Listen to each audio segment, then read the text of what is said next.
Assalamualaikum warahmatullahi wabarakatuh. Halo semua, nama saya Nabila Nur Safira dari kelas 10-3 yang pada hari ini akan mewawancarai narasumber yang bernama Bapak Yoge Himawan selaku guru dan aktivis kependidikan dan Bapak Mulyadi sebagai guru PPKN. Untuk video lebih lanjut, tontonin terus ya guys. Oh iya, sebelum itu perkenalkan dulu ya anggota kelompok kami. Halo, nama saya Jacinta Nadira Johan. Halo, nama saya Fazil Hamid. Halo, nama saya Amalia Nazwa Desa Fitri. Dengan narasumber kita, Bapak Yogi, langsung aja ke pertanyaan pertama, Pak. Apa sih yang Bapak ketahui tentang UU Cipta Kerja?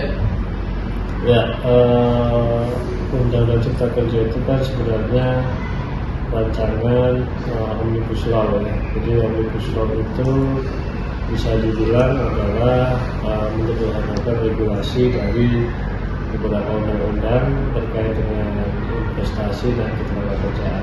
Jadi tujuannya supaya menghindari timpang tindih kebijakan, kebijakan antara usaha dan tenaga kerja itu sering berlindung. Jadi diciptakanlah satu draft Omnibus Law yang cukup panjang supaya tidak terjadi timbang tindih.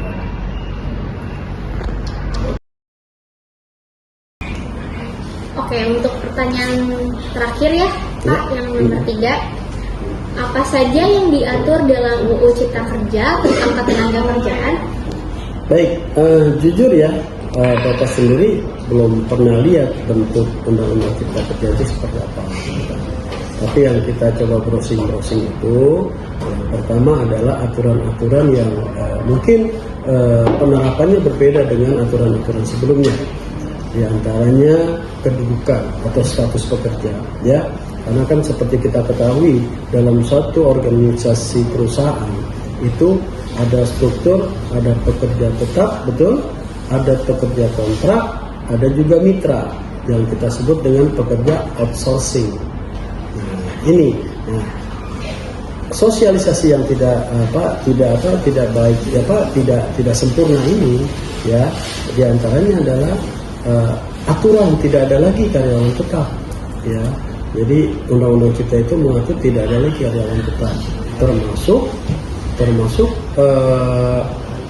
pegawai negeri sipil. Karena sekarang dilihat sudah mulai ada sistem kerja P3K, ya kan, pegawai kontrak, ya, dia statusnya pegawai negeri tapi statusnya kontrak. Mungkin itu implementasi dari Undang-Undang Cipta Kerja.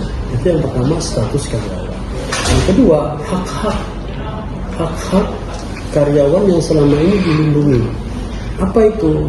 Hak, misalnya hak cuti, ya, entah itu cuti sakit, cuti hari raya, ataupun cuti yang bersifat pribadi seperti cuti kehamilan, ya kan, atau cuti haid, ya, cuti haid, menstruasi untuk yang karyawan perempuan. Nah, ini sepertinya harus dijelaskan kepada masyarakat apakah itu tetap ada atau aturannya seperti apa. Karena selama ini kan dalam 1 tahun, ya, aturan cuti setiap karyawan mendapatkan 12 hari. Di mana jika cuti itu tidak dipakai atau digunakan, maka akan dikompensasi menjadi gaji, ya, di mana dihitung per hari berapa. Ya, jadi 1 tahun kalau 12 hari dia tidak mengambil cutinya, maka perusahaan wajib menggantinya dengan uang, dengan gaji, ya, itu. Ini yang kekhawatiran yang dalam masyarakat yang selama ini berpihak kepada mereka tidak lagi diberikan. Yang kedua, aturan penerimaan pegawai yang kurang jelas. Bagaimana sistemnya, karyawan siapa saja yang bisa diterima. Karena kan dalam dunia global saat ini sedang ada penerimaan pekerja-pekerja asing, ya. Nah, ini yang perlu diperhatikan. Syarat pekerja asing itu apa?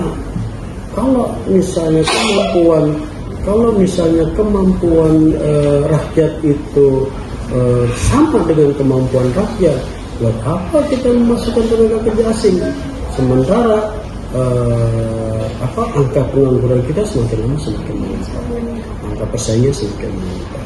Itu yang dikhawatirkan, isi-isi dari Undang-Undang Cipta Kerja yang selama ini memang belum dijelaskan kepada masyarakat, ya, sehingga hampir setiap saat terjadi demonstrasi buruh, ya kan?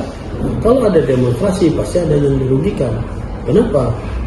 Biaya produksi sudah terlanjur keluar, tapi tidak ada yang mengerjakan, ya kan? Karena mereka ikut demo, ya. Nah, jadi itu. Jadi sebenarnya masyarakat pekerja itu tidak terlalu spesifik melihat Undang-Undang Cipta Kerja. Yang penting hal-hal yang global, yang umum, yang berhubungan dengan mereka, ya itu yang jadi perhatian mereka. Bagaimana tunjangan untuk anak, ya kan? Tunjangan kesehatan itu, BPJS siapa yang bayar, kemudian tunjangan istri melahirkan apakah masih ada, tunjangan hari raya, ya kan? Itu yang penting, yang harus disampaikan oleh pemerintah, yang harus diberikan edukasi kepada masyarakat, ya.